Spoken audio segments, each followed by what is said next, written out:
Welcome to the exercises for chapter 15. This chapter is all about improper integrals. So let's begin with exercise 1, which is fairly straightforward. It's just designed to give you more practice with implementing and interpreting improper integrals in SymPy. So it's quite straightforward. Here we see 6 different integration problems. You can see that these are all improper integrals. There's one bound. In all cases, it's the upper bound. That is infinity. So we have a finite number for the lower bound, either 1 or 0, and infinity for the upper bound. Then we have some functions of x, some polynomials, some trig functions, and so on. Basically, all you want to do is implement each of these problems in SymPy and then evaluate them. And note in particular what happens with the cosine integrals. There are many ways that you could have set up the code for this problem. What I chose to do is have a list of lists. So here we have one big list. I call this list funs for function, also because we're having fun here. And then each element in the list is itself a list. And the individual element lists within the larger list always have 3 elements. So I have the first element is the function using symbolic variable x. The second element is the lower limit, and the third element is the upper limit. And SymPy, this I've mentioned earlier in previous videos and in the book, that SymPy represents infinity as OO. So it's lowercase letter O, and then twice. So yeah, sim.u is how you get infinity in SymPy. Okay, so then, this is just the way that I chose to set this up. And now I have a list here, or a loop here, a for loop over all of the elements in this larger list. Then we can extract each of those. So here's the function, the lower limit, and the upper limit.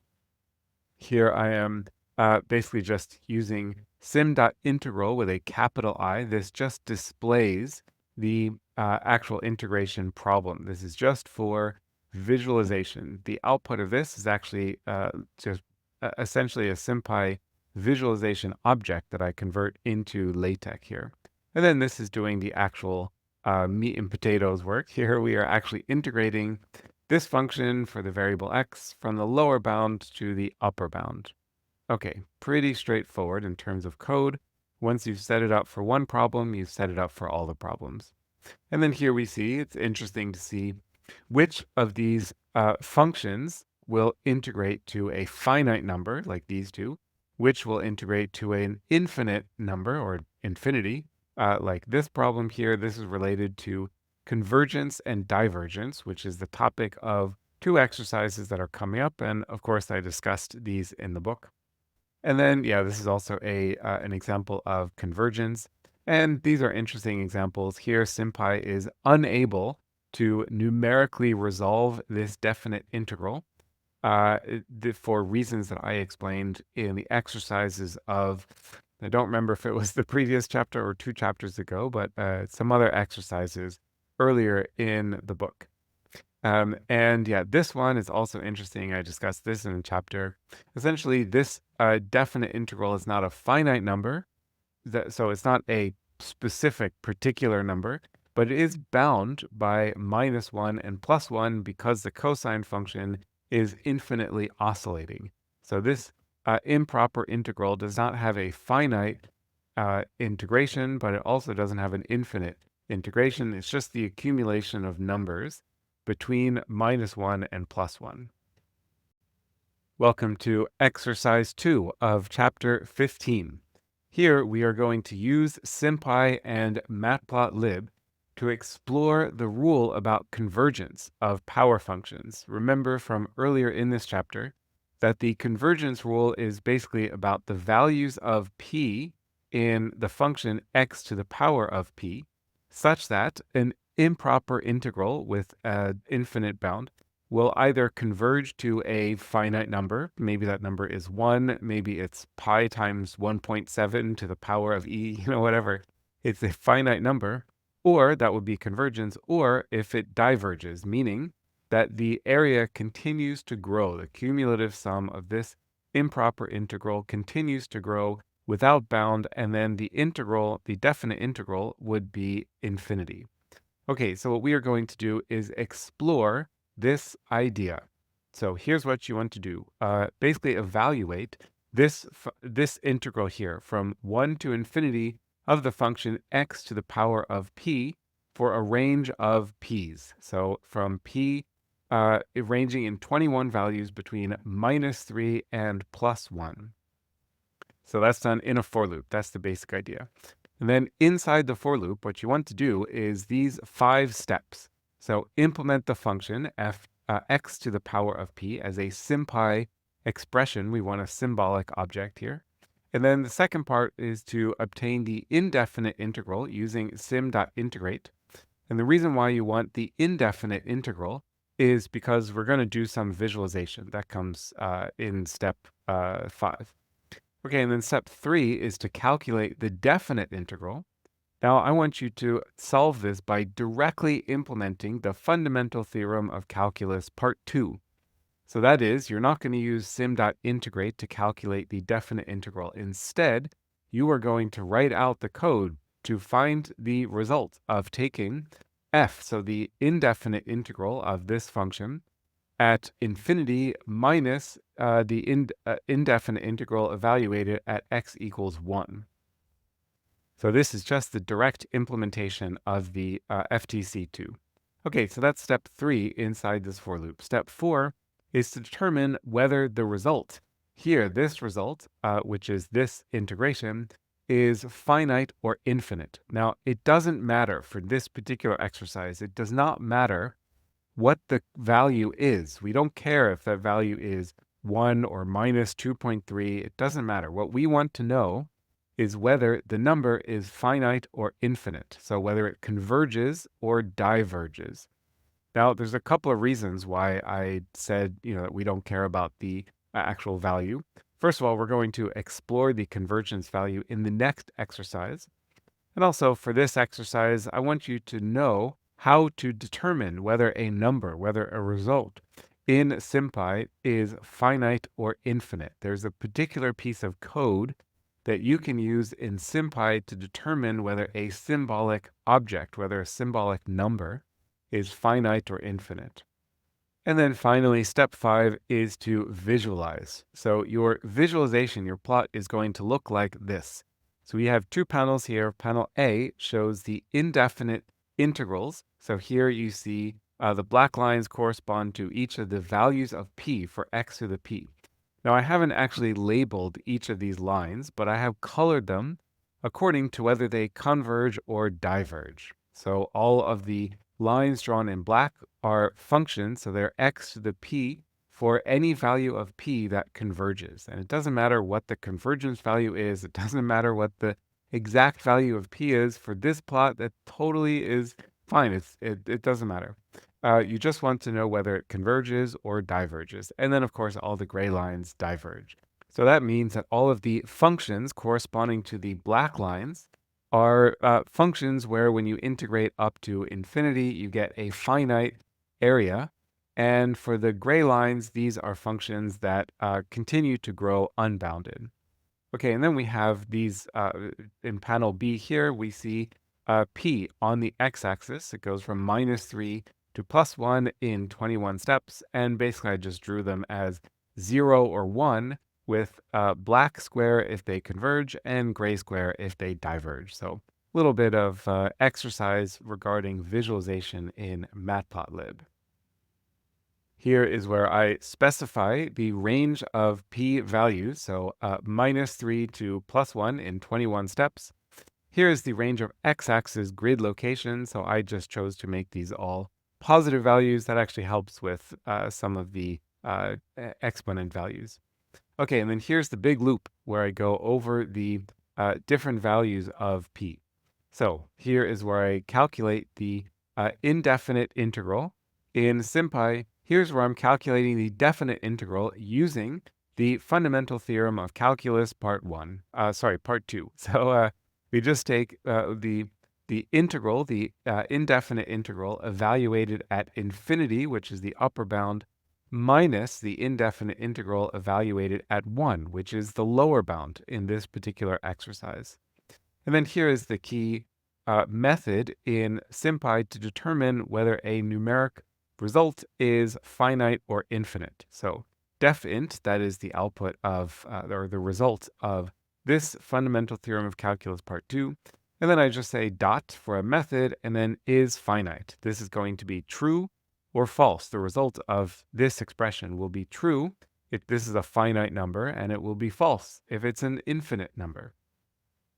Okay, and then here's where I lambdify the indefinite integral and then visualize it. And again, yeah, this color here is determined by the finiteness of the expression here, the output of the definite integral. And then, yeah, so here's where I plot the indefinite integral, and here's where I plot the little square corresponding to whether it is finite or infinite. So I hope all of that is pretty straightforward. This function here, this method, is finite, might be new to you. I haven't discussed it previously, but you might find this useful. You might find use for this particular method in other applications. Final thing I want to mention in this exercise is just to note where the p values, the exponents, shift from converging to diverging. And that happens when we get to -1. And that is no coincidence. That's not some random number. That happens for a very good reason. And I described this in the book. Basically, this is where the function shifts from getting smaller and smaller with increasing x to larger with increasing x. And yeah, this is basically what gives us an unbounded area as x increases versus a bounded area or a finite area as x increases. Now for exercise 3, in which we will continue to explore the convergence of power functions. So x to the power of p for some value of p. Now, in the previous exercise, we explored convergence and divergence. In this exercise, we are only focusing on functions that will converge to a particular finite value. And here's really the crux of the issue that we are addressing with this exercise. Imagine you are faced with this function, this problem. You want to integrate from 1 to infinity and then some function. In this case, it's a simple function, x to the power of p. Now, if you can analytically solve this, which actually is the case for this toy example, then no problem. You can solve it by hand. You can use SymPy to solve it. But there are other situations where you might need to evaluate an improper integral that goes up to infinity, that has a bound of infinity, and the function cannot be analytically integrated, which means it can only be simulated using numerical methods like methods that I showed you in SciPy. So that means that in practice, so this is like the theory. This is the thing that's written in a textbook. But in practice, when you have to implement this on a computer, what you're actually implementing is this expression here. So you're not really integrating. Instead, you are numerically approximating. Now, when you numerically approximate, you cannot go up to infinity. So you have to pick some number to go up to that is less than infinity, some finite number that the computer can actually represent. And that is the crux of the issue that we are addressing in this exercise. What value do you set gamma to be if you cannot simulate or analytically solve for infinity? So, let's just think about this. Do we set gamma to be 2? Well, 2 is very far from infinity, but it's very close to 1. So, I don't know, maybe setting this up to 2 is not so great. How about, 10 times, 1 times 10 to the power of 30? Well, that's a huge number, 10 to the 30. And if you simulate that, that might take a really long time. That might risk computational problems like numerical overflow issues and so on. So, we have somewhere between 2 and 10 to the 30. And that's a very large range. Okay, so anyway, what we are going to do in this exercise is explore this equation, evaluate this sum for a range of values of p, the exponent, and a range of values of gamma, which is the upper bound here that we are using instead of infinity.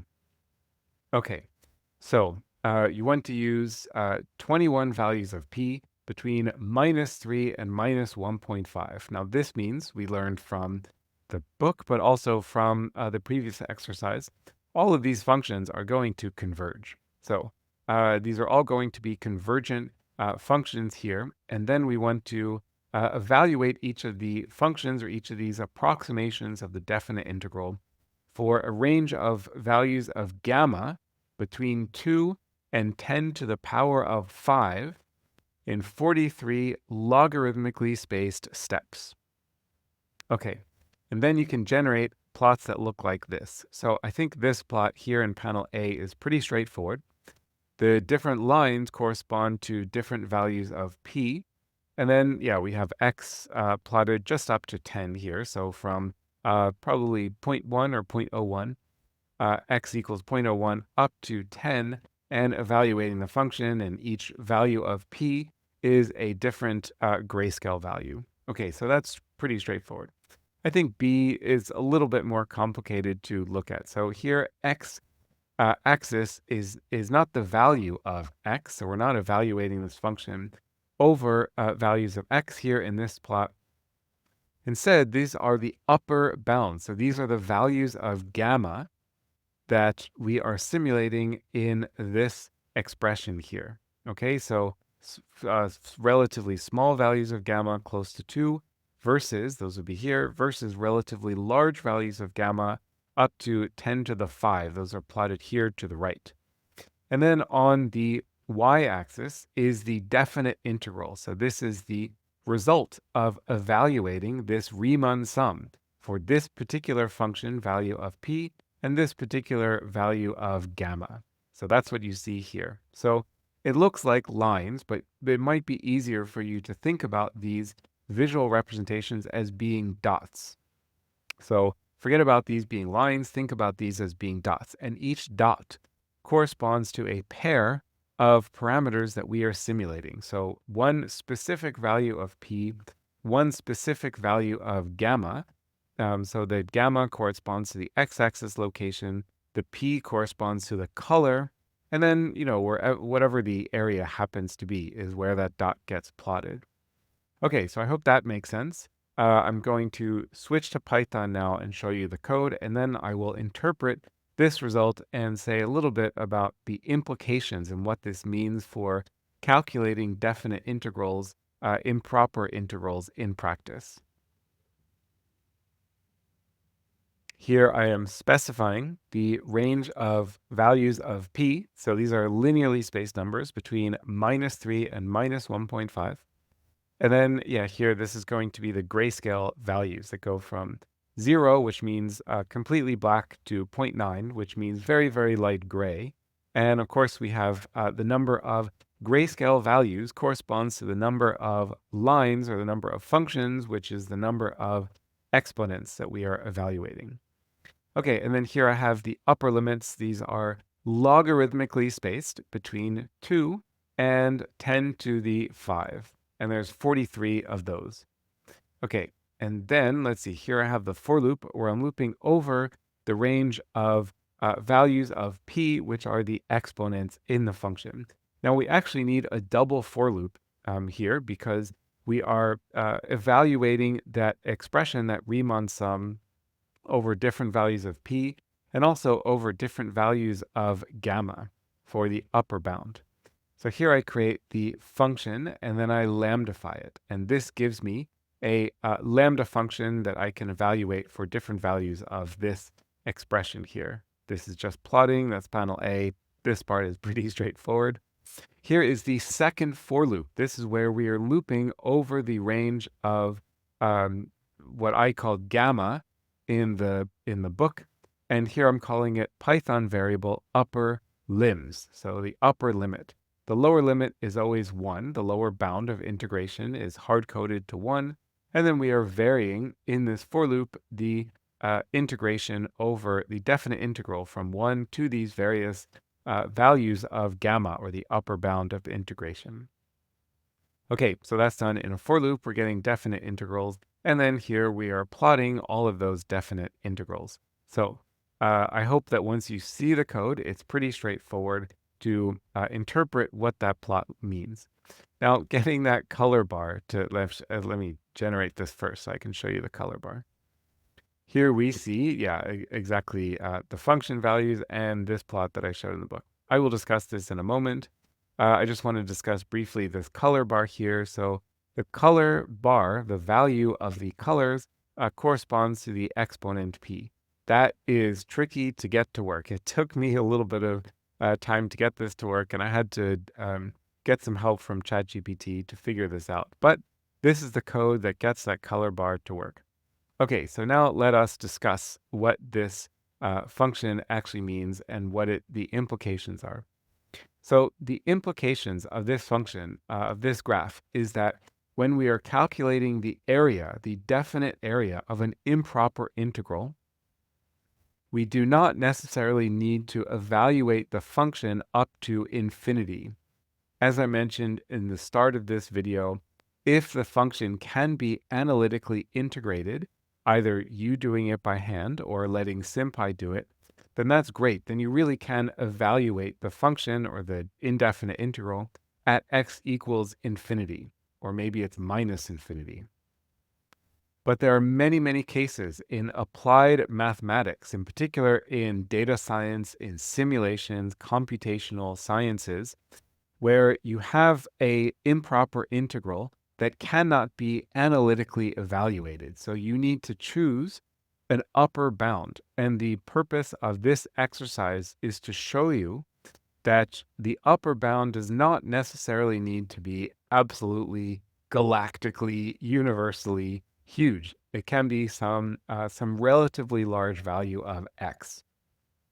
Now, this can also be a little bit tricky because you can see that the convergences happen for different values of x for different functions. So the wrong conclusion to draw from this exercise is that, 10 to the power of 4 is always going to be a good upper bound for any improper integral for any function. That is not the correct interpretation. But you can always try this simulation. You can run this simulation, basically reproduce this plot for any function that you need to integrate to calculate the definite integral of. And you can see visually how this converges as a function of the upper bound. Welcome to exercise 4. In this exercise, we will continue to explore the net definite area of a function called a Morley wavelet. I introduced this function earlier in the chapter. We're going to work with this function in this exercise and also in the next 2 exercises because it has some interesting properties that are, great opportunities to explore integration and SymPy and numerical approximations and so on.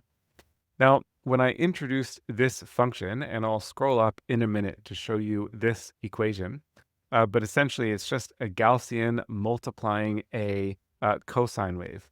Right, so I introduced this earlier in the chapter with a cosine function, and what you want to do in this exercise is replace the cosine with a sine. Very straightforward. So almost exactly the same function, but now we have a Gaussian multiplying a sine wave instead of a Gaussian multiplying a cosine wave.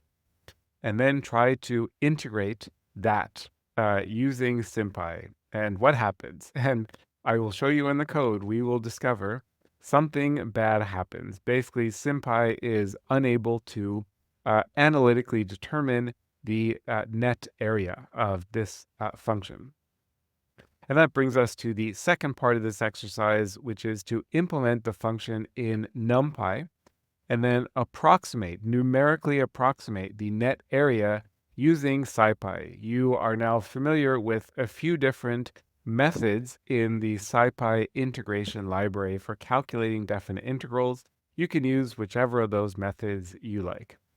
Okay, and then, so here to visualize and also to calculate the area, I used a grid of theta, because this is a function of theta, of 5001 points between minus pi and plus pi. Of course, you can use different values if you like, but if you want to reproduce my results exactly, then these are the parameters you can follow. Okay, so I'll have a few remarks about this result and this plot and how it relates to a cosine multiplying a Gaussian. I will discuss that in a moment in the code, but first I want to scroll up and show you equation 57. Here is equation 57. This is in section 15.5.2. So here we have the improper integral from minus infinity to plus infinity of the cosine of 2 pi theta times e to the minus theta squared. So this is the Gaussian part. This is the cosine part. And the question that we explored here is what is the value of this improper definite integral? And it turns out that that value is the square root of pi divided by e to the pi squared. Pretty interesting result here. It is not 0. It is close to 0, so it is quite small. And yeah, I discussed this more in the book, why that is the case. But essentially, the idea is that because the cosine wave is a symmetric function, and the Gaussian is also a symmetric function, you end up with a little bit more area in this center lobe compared to these side lobes. So the positive bits and the negative bits do cancel out for the net area, but they do not cancel out perfectly. They cancel out almost really a lot, but not quite perfectly. So we end up with a positive net area.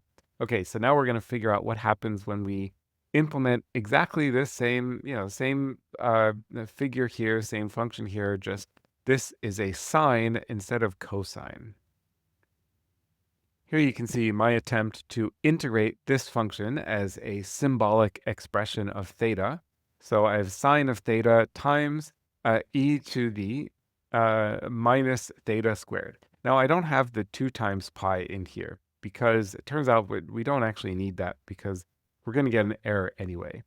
Basically, SymPy is just unable to calculate this integral. It doesn't matter what we put into the sine function. As long as it's still a function of theta, you can add in other constants. That changes the characteristics of the function, but it does not change SymPy's inability to integrate this function. Okay, so that's why we will switch to numerical approximations. So this numerical approximation is going from minus pi to plus pi. So that's not exactly minus infinity to plus infinity, but we're going to actually continue exploring this in the next exercise. We will continue exploring the bounds of this integration. For now, that's all fine. Suffice it to say we go from minus pi to plus pi, and here's the function as it follows equation 57. So 2 pi theta times e to the minus theta squared. And then, yeah, in this case, I use the trapezoid rule to calculate this definite integral. No problem, no error messages, no warning messages, everything looked great.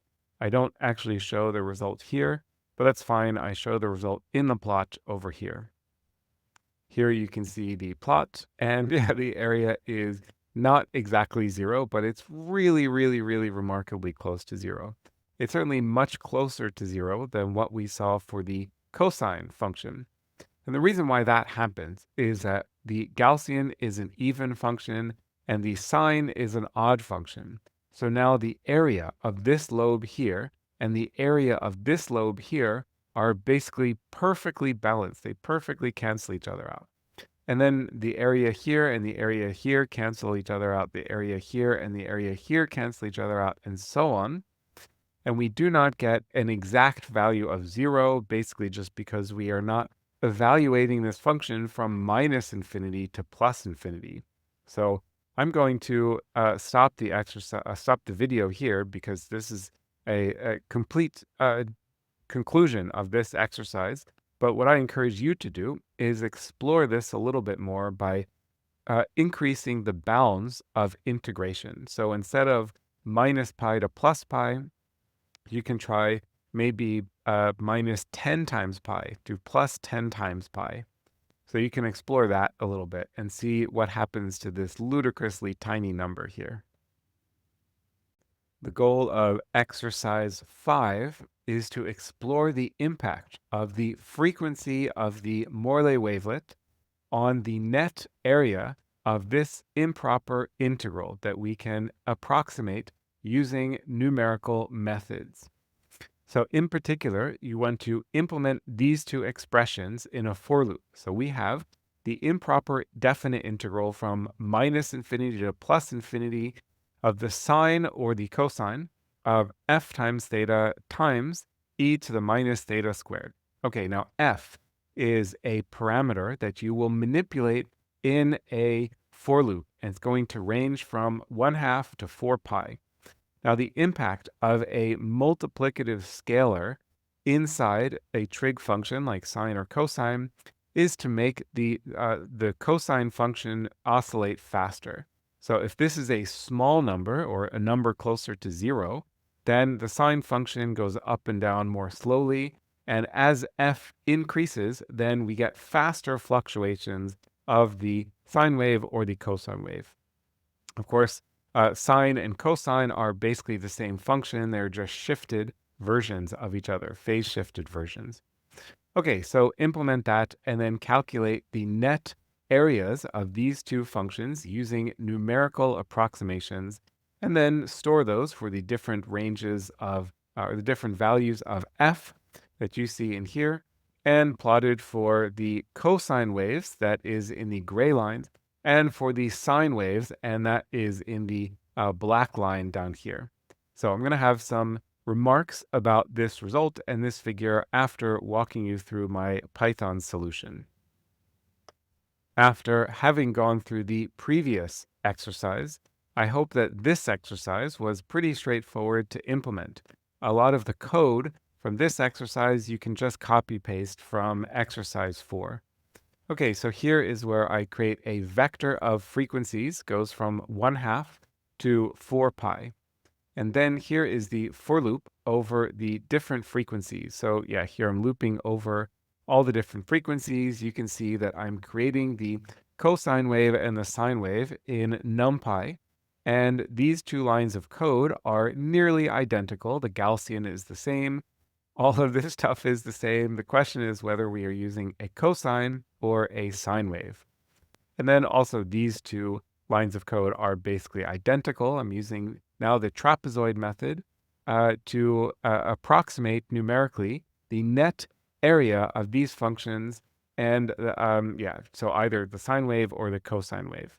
Okay, and then I'm storing them as separate columns in this matrix def areas. And then I plot. So this is for the sine waves, and this is for the cosine waves.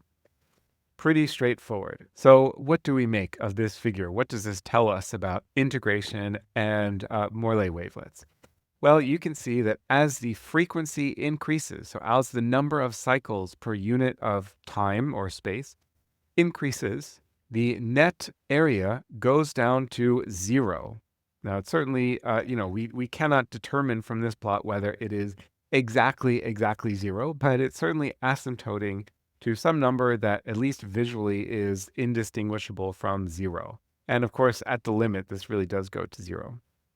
So this is for faster frequencies. Now, for the sine wave, it's basically always at 0. If you would zoom in here, you would see that there is some offsets here, but this basically always stays very, very close to 0 for the sine wave, for reasons that I discussed in the previous exercise, that basically the positive and the negative lobes are canceling each other out for net area calculations.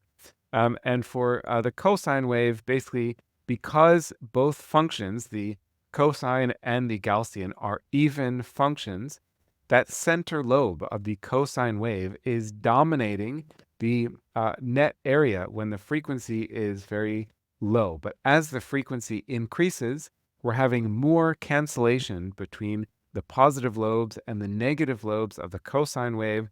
And so we get this decrease in the net area with an increase in frequency.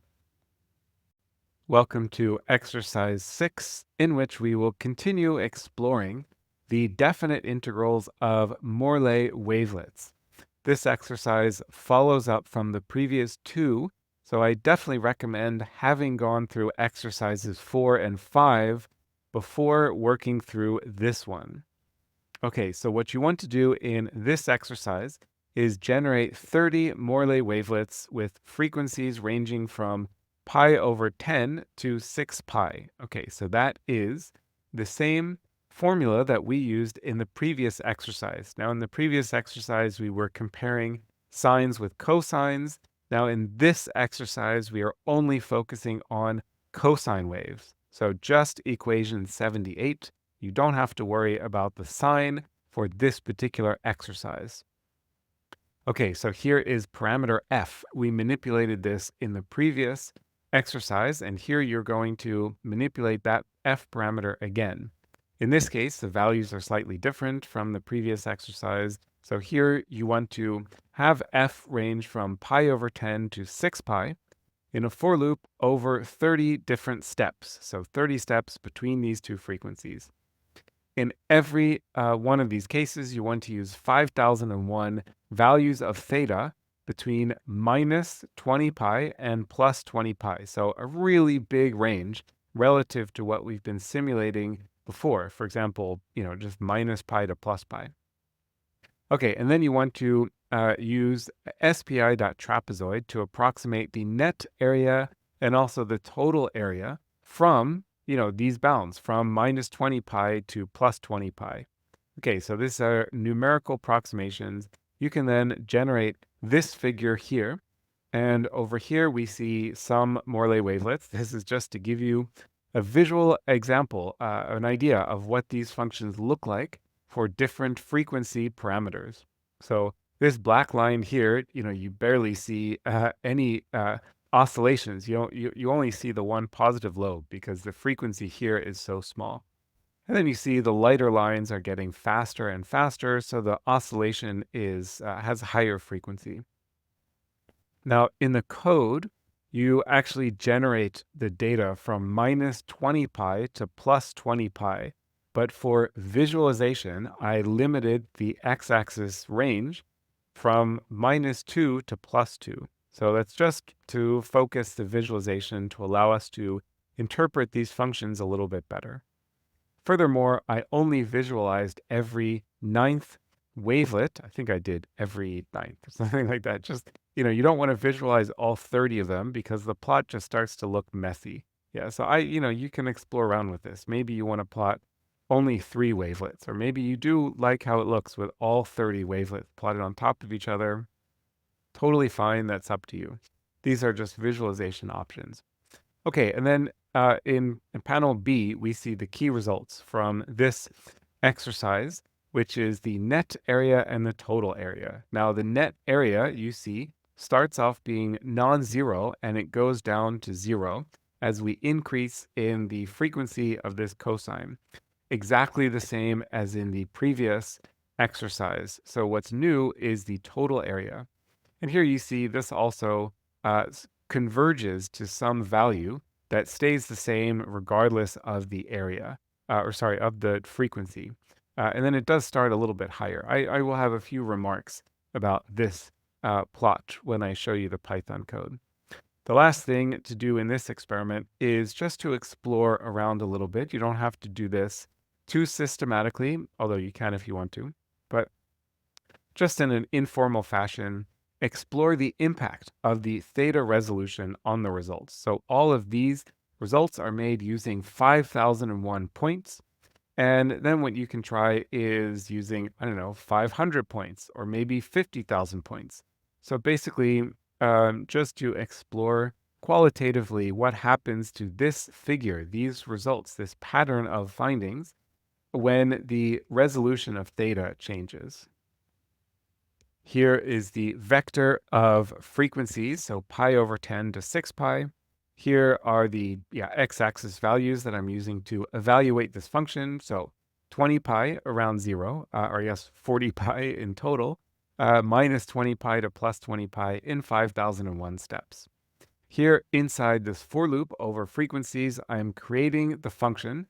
Again, it's a cosine of frequency times x, or theta, whatever you want to call this variable, times a Gaussian, which is e to the minus x squared.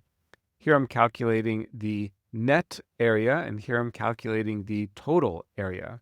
And as you know, calculating, or I should say numerically approximating, net and total areas is almost exactly the same procedure, but for the total area, you take the absolute value of the function.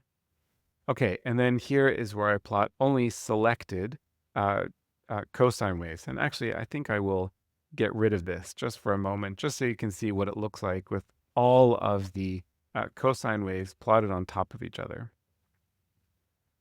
Okay, so actually, it does look pretty neat, but it looks cool, but it's hard to really evaluate it.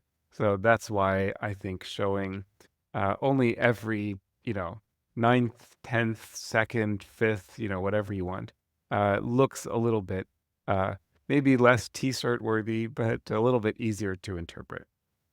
Okay, yeah, so what we see is that as we increase the frequency of the cosine wave, the net area drops down to 0. The total area, not surprisingly, does not go to 0. There is positive area, but because the Gaussian is tapering the cosine wave, then the frequency has less and less of an impact, almost no impact on the total area, except for very small values. And that's basically where we still have the center lobe from the cosine function around theta equals 0, really dominating the definite integral, so that you see here. And then the last part of this exercise was to explore different resolutions and how that impacts this final result over here. So let's see, I will change this to 500. It's an easy thing to explore because we're just getting rid of a number, getting rid of 1, 0. So now what you see is, yeah, the cosines don't look as much like waves anymore. They look more like spikes. And why is this happening? Let me actually change this plot here so that, let's see, I'm just going to draw circles like this. Okay, so let me redraw this. And now you see, these aren't really recognizable as sine waves. Let me go back for reference to 5,000. Okay, so now these are not being plotted with lines, they're being plotted with individual dots. But when you look at these dots, it's pretty clear that these correspond to a cosine wave that is tapered by this Gaussian. Maybe not for some of the faster ones, but certainly for this one, you still see the waveform shape. The waveform shape is really clear. But now, when I reduce the resolution, the waveform shape itself is harder to determine. This to me looks like it looks like a UFO or a planet with rings around it or something like that. You don't really recognize these dots as corresponding to Morley wavelets. So we have degraded the function so much that it has become difficult to approximate the area. So we get all of these estimation areas that are really just due to a low resolution. Okay, and then we can go back. Actually, first let me go back to 5,000. Just to give you a little visual reminder of what this looks like with the resolution of 5,000. And now I'll just add another 0 here. Again, just very qualitative. I'm not doing this systematically. And now we can see that this looks nearly identical.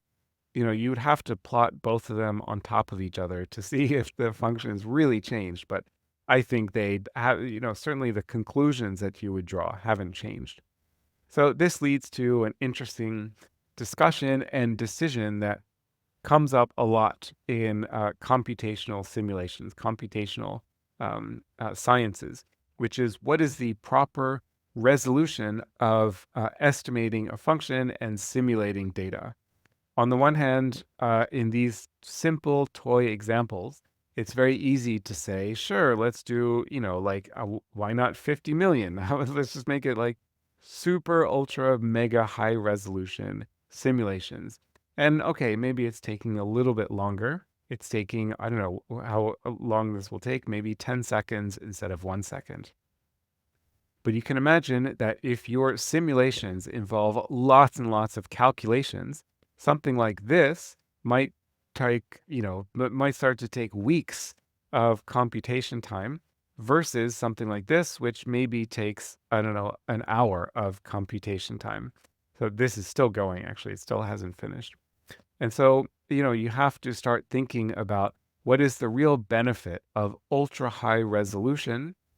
And do you really need that ultra high resolution to come to the appropriate conclusions of your research or, whatever you are simulating? Now, clearly that is the case for lower bounds.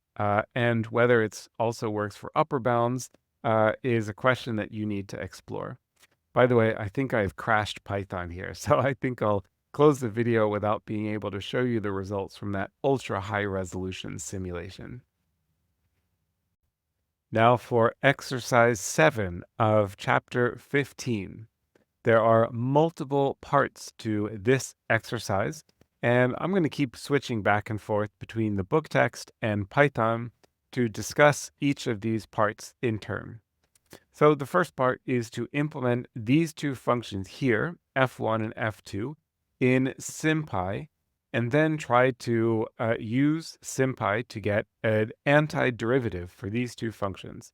So these two functions, you can see they look really similar to each other. So we have 1 over something, the product of two terms, and that's the same in both cases. And they both have the product of x to the power of something times this sine term. And the sine term is the same, sine of x plus 2. And then really the only difference between function f1 and f2 are that we have x to the power of 1/2, and here we have x to the power of 2. Now, these are the antiderivatives that are the output of SymPy. So this is SymPy's attempt to analytically solve for an antiderivative function. And you can see that we didn't actually get a resulting function. We just got an integral sign and a dx after the original function. Once you've done that, now, we're not getting an analytic exact function solution for this, but we can still evaluate this antiderivative numerically.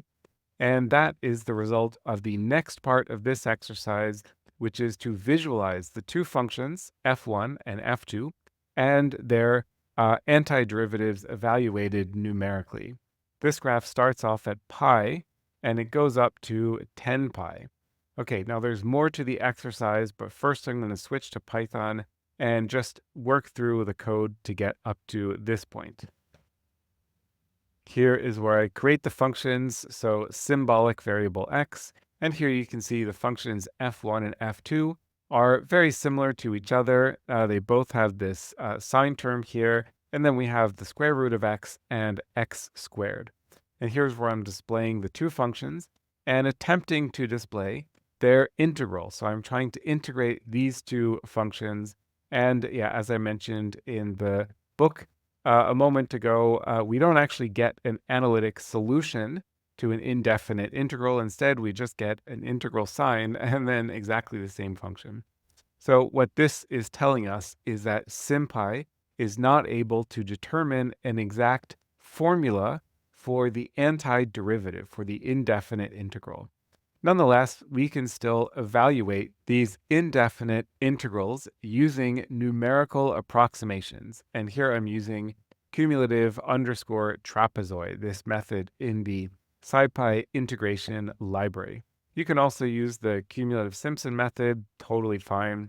Let's see, but yeah, of course, this method, or the original function, we can numerically evaluate simply by substituting with list comprehension. Okay, so once I get the numerical values for the functions and for their approximate antiderivatives, then we can just make a plot. The rest of this plotting code is pretty straightforward. This is plotting, draw the functions, and here's their integrals here. Okay, very nice. So it's interesting to compare these two functions visually. They both go down, and they're both kind of bumping up and down, but oscillatory. This comes from the sine term in the denominator. Now, both f1 and f2 are showing this kind of rhythmic decay, but for f2, the y-axis scaling is just too high to really show this. And we can actually demonstrate this by removing this plot here. And let me see, do I set the y limits? No, I don't. Okay, so now I'm only plotting F2 in this plot, and you can see it's still bumping up and down. We still have this sine term in the denominator. It's just a lot less pronounced when the plot is scaled up to the level of visualization that is needed for the function f1. The reason why I'm going into detail about this is that this issue of visual interpretability and different functions drawn on the same axis with different numerical scales, that's something that I'm going to get back to at the very end of this exercise. Okay, and then it's also pretty interesting to look at panel B at the numerical approximations of the antiderivatives of these two functions. Now, this black line here for f2, we don't want to make very strong, robust mathematical conclusions just based on visualizing up to 10 pi, which is far away from infinity. But it does kind of look like this function might have a convergent improper integral. If we were to evaluate the improper integral up to infinity, it sort of looks like this function keeps damping down, and then eventually we will get to a convergent area, to a finite area. Whereas f1, again, even in this case, we should be hesitant to make really firm conclusions just based on the visual appearance of a graph. But it certainly looks like this antiderivative continues to grow, which indicates that the area of this function f1, as we go out to unbounded values of x moving towards infinity, that area would continue to grow. And so this would be an infinite, definite, and improper integral. And this leads me to the next part of this exercise, which is a calculus question. The question here is whether this antiderivative for these two functions will converge or diverge. In other words, is this improper integral from pi to infinity of function f1 versus f2 going to be convergent or divergent? What I would like you to do is think about an answer. Take an educated guess based on what you learned about convergence and divergence from earlier in this chapter. Once you have determined, based on the nature of these functions, whether they will converge or diverge, then you can implement these expressions in SymPy and see what the result is. Okay, and that is here. So here I'm just printing out sim.integral with a capital I. This is just to print out the actual integral. And here's where I'm calculating the integral. So sim.integrate of this function, either f1 or f2, from pi up to infinity. Okay, and then here we see those results. And that took some time, around 15 seconds, but what we see is that this second function, so f2, where we have the x squared term in the denominator, this function actually does have, or this definite integral is convergent. It converges to approximately 0.2, so somewhere around 1/5. And here it turns out that this actually diverges, function f1. SymPy actually calculated a result of 2 times 10 to the power of 52. So that's a ludicrously large number. This is a really, really big number. And that's approaching infinity. This is basically infinitely large. Now, what is some intuition here? Well, to build some intuition for understanding why we can expect this function to be convergent and this to be divergent, we can look at the product of these two terms in the denominator. So we have a sine function. Now, the sine function itself varies between -1 and +1. So that's going to make the area kind of fluctuate repeatedly between negative values and positive values. But because I've added 2 to this sine term, this second term here in the denominator is always positive. It's always a positive number. It varies between 1 and 3 as a function of x, but it's always, a number that's positive and relatively close to 0. And so effectively that means that when we are considering really large unbounded growth of x up to infinity, we can just ignore this term altogether. Now, to be clear, this term is important that describes the behavior of the function, but when we are considering the integral out to infinity, this term doesn't matter. So you can basically just ignore this term and say that this function, when considering the convergence versus divergence, we just think about this as 1 over the square root of x, which is the same thing as x to the minus 1/2. And this function we can just think of as x to the minus 2. And from there, we can just apply the rules for convergence versus divergence and determine that this will converge and this will diverge. The final part of this exercise is to go back to this issue of interpreting multiple functions with different numerical values or different scales on the same plot. And so basically all you need to do is divide each of these functions, or at least for the functions themselves, we don't really have to worry about the integrals here. Just divide them by their maximum value. Okay, and the impact of that division, that normalization, is to have the largest numerical value in this plot domain to be 1. And then everything else just gets scaled below that. Now, there's an advantage and disadvantage to this scaling. The advantage is that we can now better visually compare the overall behaviors of these two functions. And this just allows us to see that the peaks are the same from these oscillations and that these fluctuations continue to be present in function f2. The disadvantage is that we can no longer directly interpret the y-axis, in particular with regards to the values between the two functions. So for example, it looks like for small values, let's say less than 4, it looks like f2 is larger than f1. That is an incorrect interpretation because of this normalization. So when you do some kind of Maxwell normalization like this, you can compare the overall behavior of the functions, but you can no longer compare the absolute numerical values on the y-axis.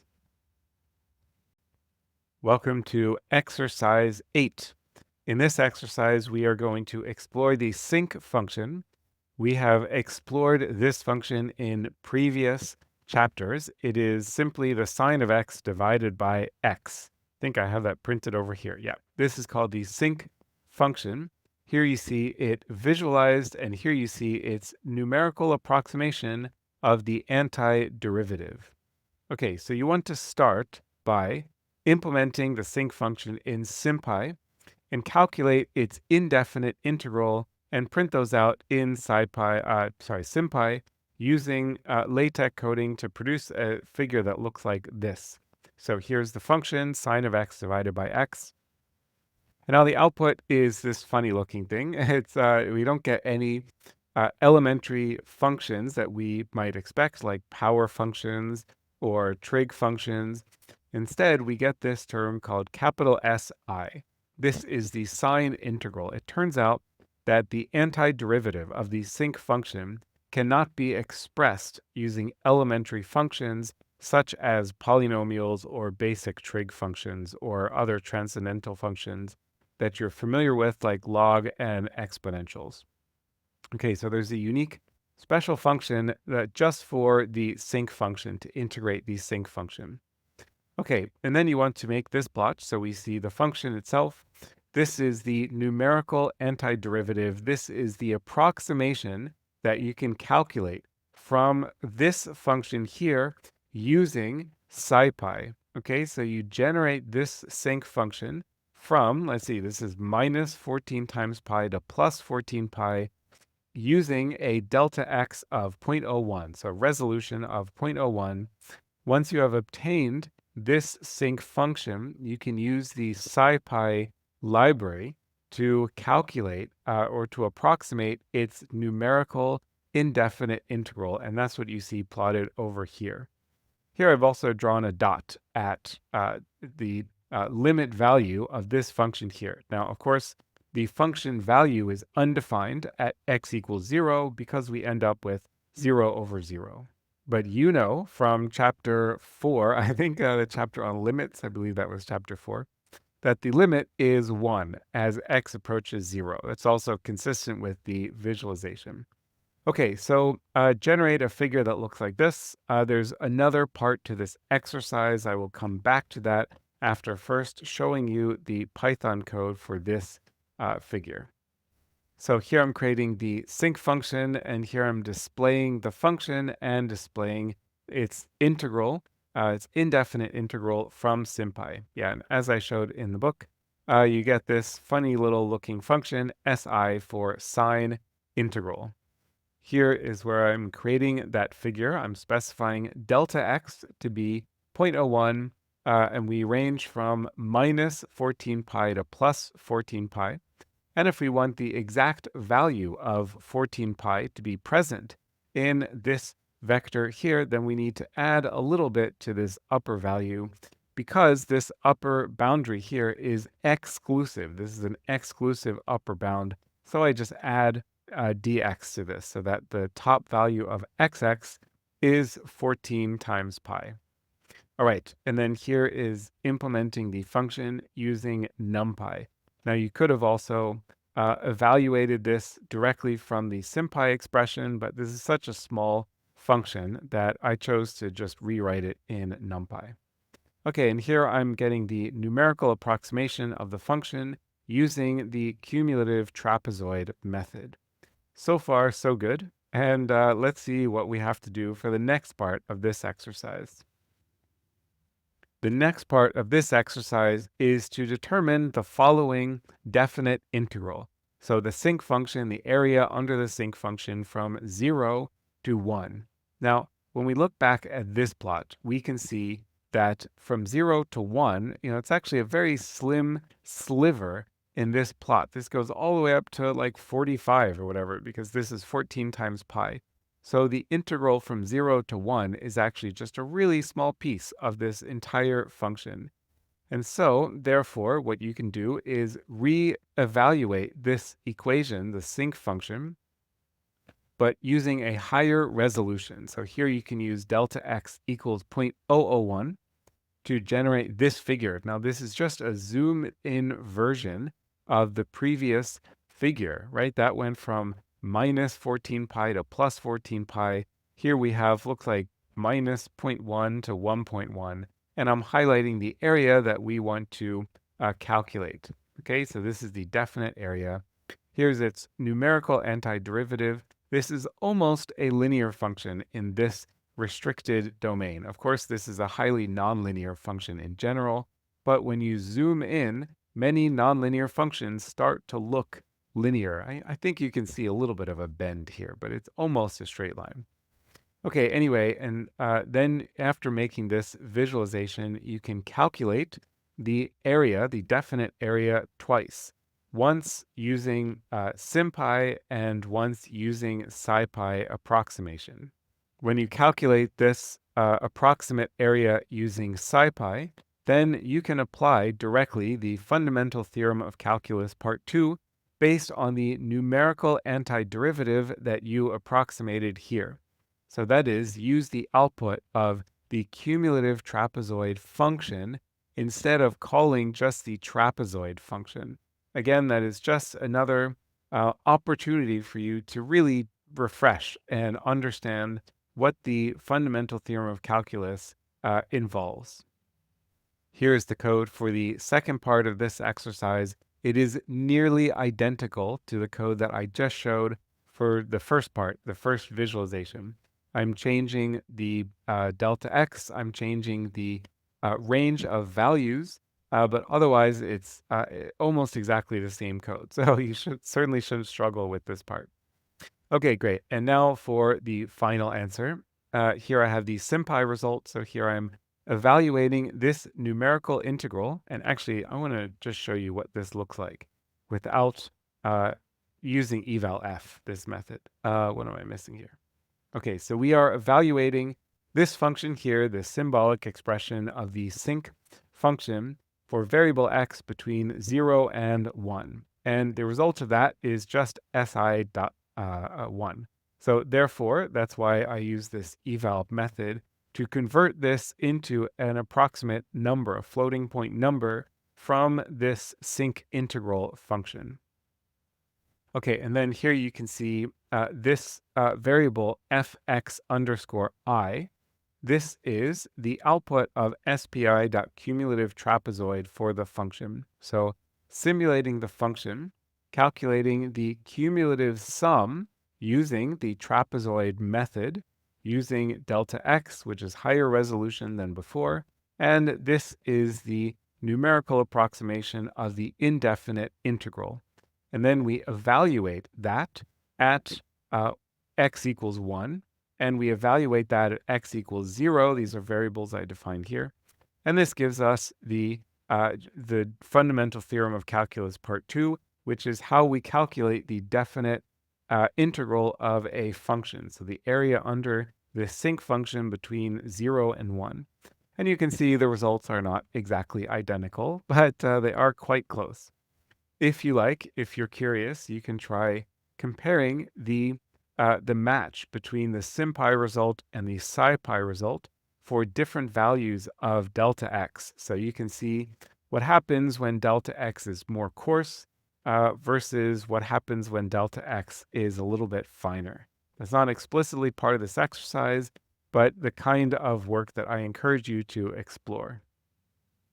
Exercise 9 is very open-ended. This is just a suggestion from me to you for how to continue exploring neat objects in mathematics and trig functions and integrals and translating formulas into code to visualize them and make calculations based on them. That is such an important skill in applied mathematics if you are doing engineering, any computational sciences, data science, statistics. You will very often encounter situations where you see a formula in a publication, on a website, or whatever, in an email maybe, and you will have to translate that mathematical equation into code, into Python code or Arc or MATLAB or whatever language you're working on. Okay, so basically, this is an open-ended exercise. There's no correct answer that I have for you. So go to the Wikipedia page that lists some definite integrals. Scroll down until you find the list of improper trig integrals and pick one or two functions that look kind of interesting to you. Implement them in NumPy, visualize them in Matplotlib, and approximate their improper integrals using SciPy. Here we are on the Wikipedia page for the list of definite integrals. So we can scroll down here to this section here, definite integrals involving trigonometric functions. Now, not all of these integrals are improper. Some of these are proper definite integrals. And but if you scroll down a little bit further, you can start seeing these improper integrals. So here, if you set p equals 1, then we're just working with the sinc function. Here's some interesting ones. These all look really wacky. And the further down you go, the weirder they get. Eventually, you start getting back to proper integrals here. You can see the bounds are both finite. So, just pick one of these, maybe like this one. This one looks pretty neat. The cosine of mx divided by x squared plus a squared. So this is already a pretty interesting looking function because it has two parameters, m and a. So these are parameters that you can implement in NumPy and change them, vary them, make different plots with setting different values for m and a. Use the techniques that you learned in this chapter to approximate their areas and just have some fun.